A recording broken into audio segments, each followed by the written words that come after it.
Hello and welcome. My name is Chris Duber. I'm the Superintendent of Water and Sewer for the City of Hazel Park. I'm here today to explain a few tips on how to conserve water, have your sanitary sewer properly cleaned, and how each individual in the community can participate in protecting the lakes, streams, and rivers of our community.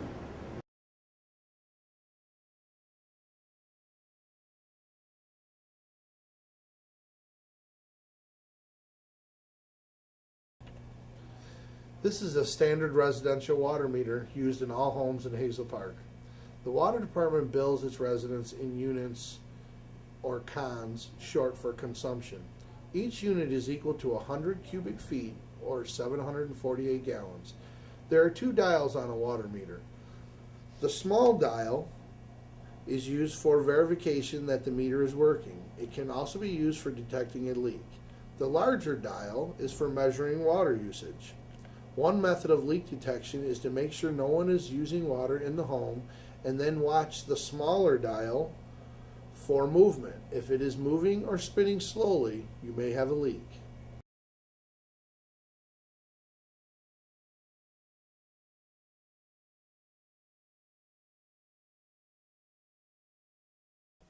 Residential toilets, the largest leak that you can have in your home. I cannot stress how important it is to make sure that all of your plumbing is in good working operation at all times. A toilet can make your bill 3 to 5 times higher than what your normal bill is. It's very important to make sure your toilet is operating correctly. I have a few tips here for you.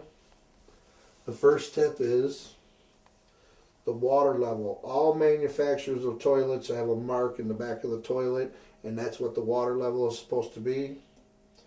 If there is no mark in the back of the toilet for the water level, a good general rule of thumb is that 1 inch below this overflow tube. After checking the water level in your toilet, you take a flashlight and peer down inside this overflow tube to see if there's any water running inside there. That is what we call a silent leak, and that means that this float assembly is bad. If your water level is okay and you don't have water running down in the overflow tube, the next test is to make sure that your flap is working properly. Your flap is hooked to the handle of the toilet. Take any household food coloring. This is an industrial coloring tracing dye. Put a few drops into the back of the tank of the toilet. Only takes a few drops, not a lot. And then raise up the lid of the toilet and watch for a few minutes to see if the coloring dye comes in. If the dye or the food coloring does not come into the toilet, then your flap's working good and your toilet is in good working order. This toilet had an issue a few months ago, and as you can see, this rust stain is very high. At that time, the water was going into the overflow tube. We replaced the inside of this toilet with all new parts. Now the toilet is working properly, and there are no leaks with the flapper.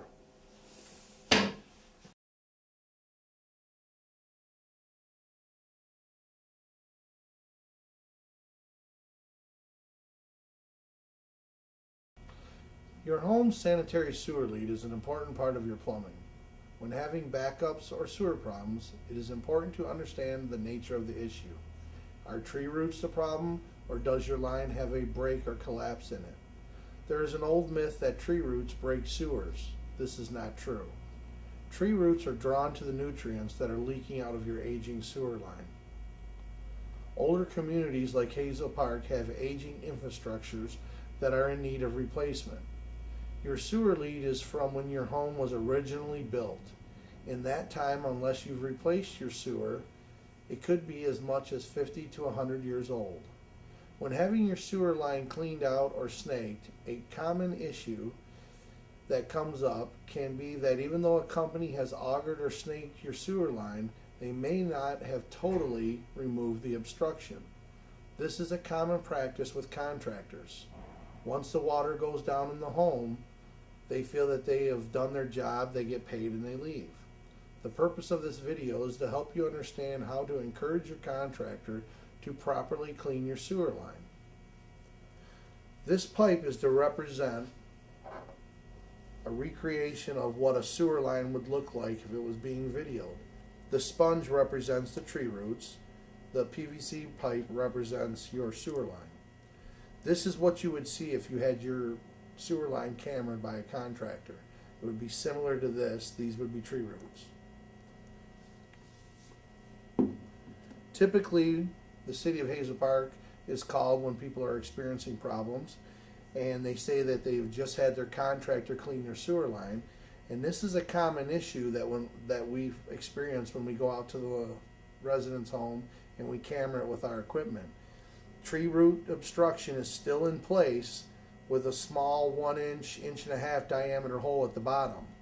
This is a common issue with homes that are being cleaned.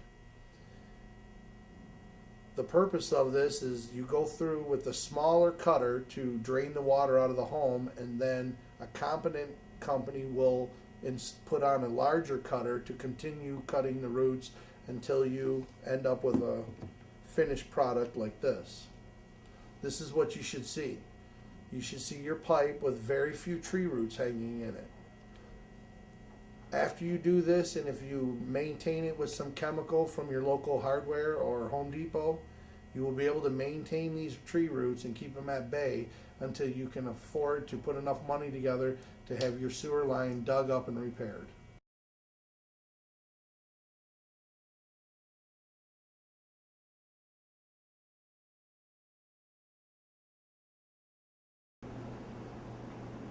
The City of Hazel Park is a member of the Clinton River Watershed Council. The watershed is the area of land that drains into a common body of water such as a lake, river, or stream. There are two types of sewers in our community, combined and separated.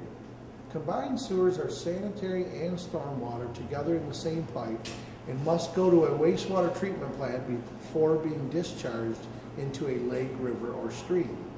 Separated sewers are sewers that take all of the stormwater directly to the streams, rivers, and lakes without treatment. East of the I-75 corridor through the city of Hazel Park, 95% of the city is separated. West of the I-75 corridor is combined. There are 7 simple steps that each individual can participate in to help protect the drinking water for the future of our children. These steps are on the board at City Hall, and they are right here. Handouts are available to the public. By participating in this, we can all help to protect the drinking water for the future of our children. Thank you for watching, and I hope that this information in the video will help. Here are a few links to websites for the City of Hazel Park, SEMCOG, the Southeast Michigan Council of Governments, and the Clinton River Watershed. And there's a lot more information on these websites.